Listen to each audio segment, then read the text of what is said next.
আসসালামু আলাইকুম ভিউয়ার্স। বাংলাদেশের সর্বশেষ আপডেট সংবাদে আপনাদের স্বাগত। জানিয়ে দিব হাতে থাকা সর্বশেষ আপডেট বাংলা সংবাদ। প্রথমেই সংবাদ শিরোনাম। নির্বাচনের কোনো বিকল্প নেই বলেছেন টুকু।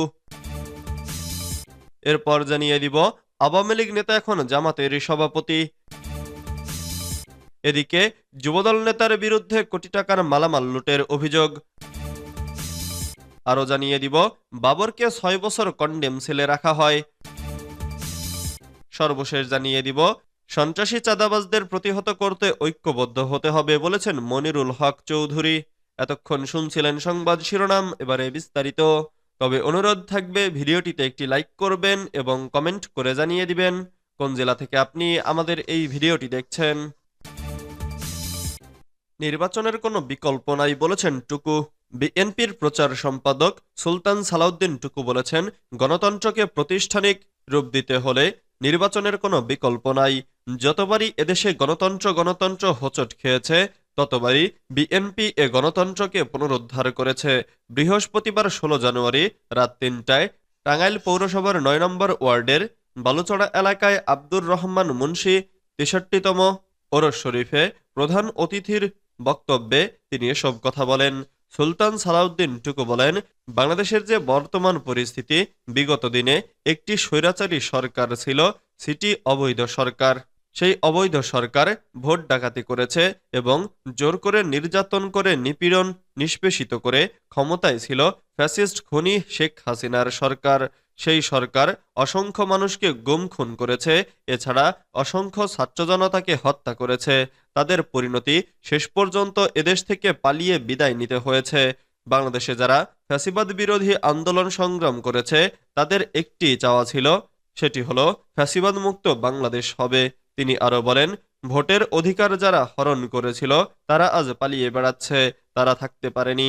আজকে বাংলাদেশের মানুষের কাছে এটি চলমান যে তাদের ভোট দিয়ে পছন্দের প্রার্থীকে নির্বাচিত করবেন, যাতে সেই সরকার জনগণের সরকার হবে, সেই সরকার উন্নয়নের জন্য কাজ করবে, এটিই জনগণের চাওয়া।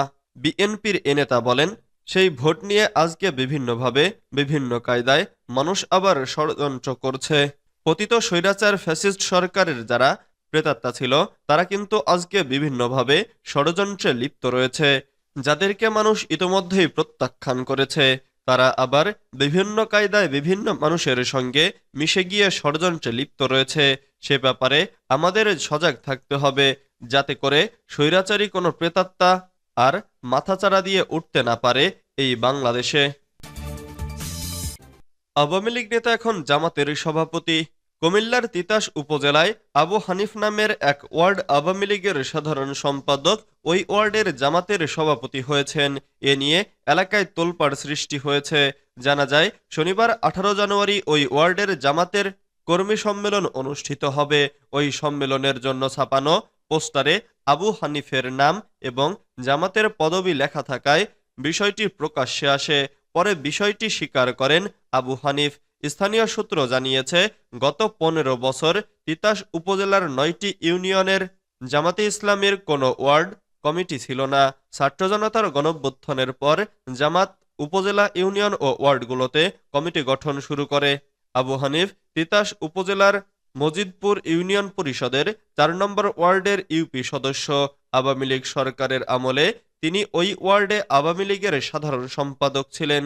গত ৫ আগস্ট শেখ হাসিনার পতনের পর তাকে জামাতে ইসলামীর সভাপতি করা হয়।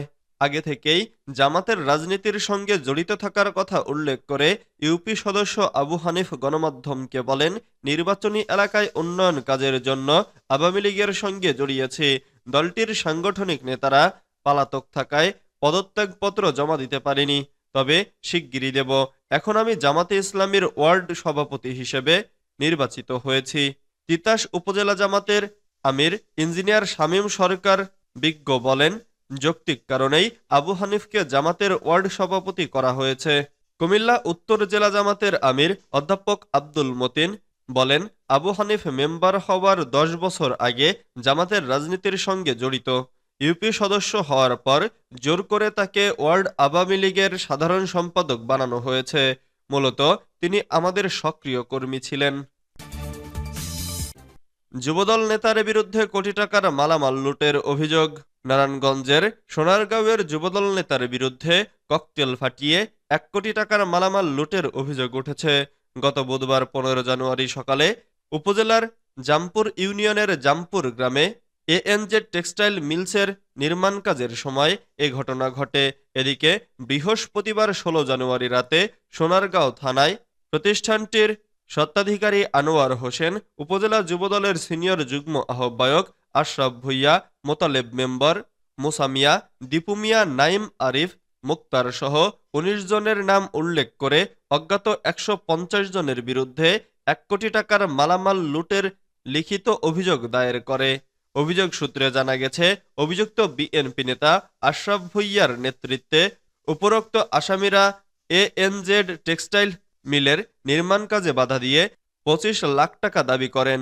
এ চাঁদা না পেয়ে বুধবার সকালে নির্মাণাধীন স্থানে প্রবেশ করে আশরাফ ভুইয়া সহ 100 থেকে 150 জন সন্ত্রাসীর মাধ্যমে ককটেল ফাটিয়ে ঘরের টিন, গ্রিল, দরজা, জানালা, টিউবওয়েল, পানির মোটর, শ্যালো মেশিন এবং প্রায় 34 টন রড, 700 বস্তা সিমেন্ট, 30 টন আইভিম সহ মোট 1 কোটি টাকার মালামাল লুট করে নিয়ে যায়। বাবরকে 6 বছর কন্ডেম সেলে রাখা হয়।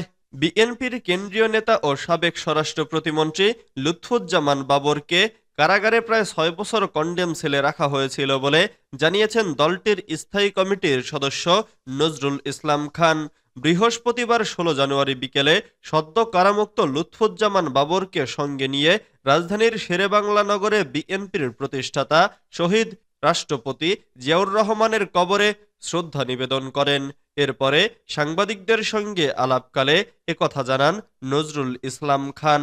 এর আগে দীর্ঘ 17 বছর পর দুপুর 1:45টায় কেরানীগঞ্জে অবস্থিত ঢাকা কেন্দ্রীয় কারাগার থেকে মুক্তি পেয়ে সরাসরি জিয়াউর রহমানের কবরে আসেন বাবর। কারামুক্তির পর কয়েক হাজার নেতাকর্মী নিয়ে শেরেবাংলা নগর আসতে 3 ঘন্টা লেগে যায় বাবরের গাড়িবহরের। জিয়াউর রহমানের কবর প্রাঙ্গণে নিজ নির্বাচনী এলাকা এবং দলের হাজার কর্মীদের মধ্যে দলের স্থায়ী কমিটির সদস্য নজরুল ইসলাম খান ও সিনিয়র যুগ্ম মহাসচিব রুহুল কবির রিজভীকে জড়িয়ে কান্নায় ভেঙে পড়তে দেখা যায় বাবরকে। আবেগপ্রবণ হয়ে পড়া বাবর হাত তুলে নেতাকর্মীদের অভিনন্দনের জবাব দেন। সন্ত্রাসী চাঁদাবাজদের প্রতিহত করতে ঐক্যবদ্ধ হতে হবে বলেছেন মনিরুল হক চৌধুরী। বিএনপির চেয়ারপারসনের উপদেষ্টা ও সাবেক সংসদ সদস্য মোহাম্মদ মনিরুল হক চৌধুরী বলেছেন, দেশের আনাচে কানাচে থাকা স্বৈরাচার সরকারের প্রেতাত্মারা অস্ত্রবাজি, দখলবাজি, চাঁদাবাজি করছে। তারা দেশে অস্বস্তিকর পরিবেশ সৃষ্টির পায়তারা করছে।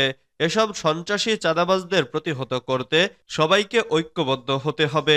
বৃহস্পতিবার 16 জানুয়ারি সন্ধ্যায় কুমিল্লা ইপিজেডের উনাইসার গেট এলাকায় নাগরিক কমিটি আয়োজিত সন্ত্রাস চাঁদাবাজ বিরোধী সমাবেশে প্রধান অতিথির বক্তব্যে এসব কথা বলেন তিনি।